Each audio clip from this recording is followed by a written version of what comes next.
Okay, this is stage 2. Over the 3 summers I sort of played around and sort of thing. I got to, this is the simplest thing I could do. It's stage 2 because it always works, but it doesn't work well.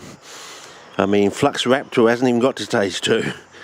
But this person, Howard Johnson, he's got to stage 3, but he's dialed it down so low that it's acting like stage 2. It always works, but it doesn't work well. So it's like having a thermonuclear device that's acting like TNT.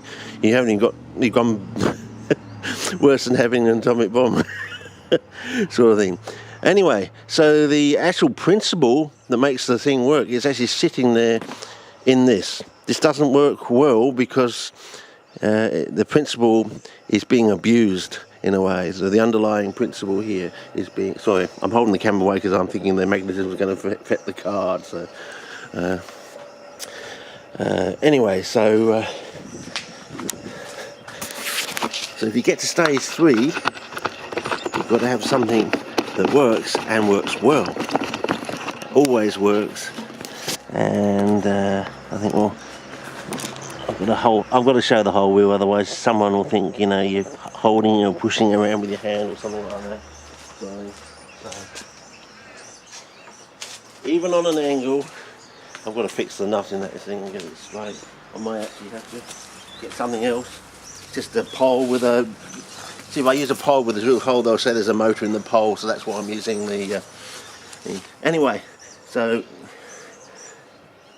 it moves on that side, okay? I mean, it's only it's a heavy wheel. And of course, this is the principle. When we put them both together, that's where you get Newton's third law coming into play. It's just a thrust problem. And of course, each one of these will be the buckets on your RAD or your water wheel. Everyone respects the water wheel, so if you put this on the side and you have half the wheel filled up with these are like weight buckets in a way. The force is like weight. Oh, that was that other thing I wanted to talk about. Because once I've done this, I'm going to try and go into explaining gyroscopes. But I think I'm going to have to come up with a whole new theory, from scratch about inertia. But, this working will give me the confidence to do that sort of thing. So I just want to get these things here, one of those and one of those. And if we can find a nice stick, one of these sticks here, and stick it on, and we got repulsion. It doesn't matter. No, that's attraction. Repulsion.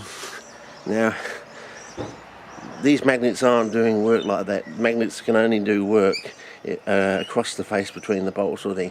But the important thing is the difference of this on Jupiter or on the moon. See, on the moon, because objects fall to the Earth with the at the same rate on Earth, of course, independent of the mass. But on the moon, they will fall more slowly, and on Jupiter with a higher G, they'll fall faster. But they still fall at the same rate, but faster.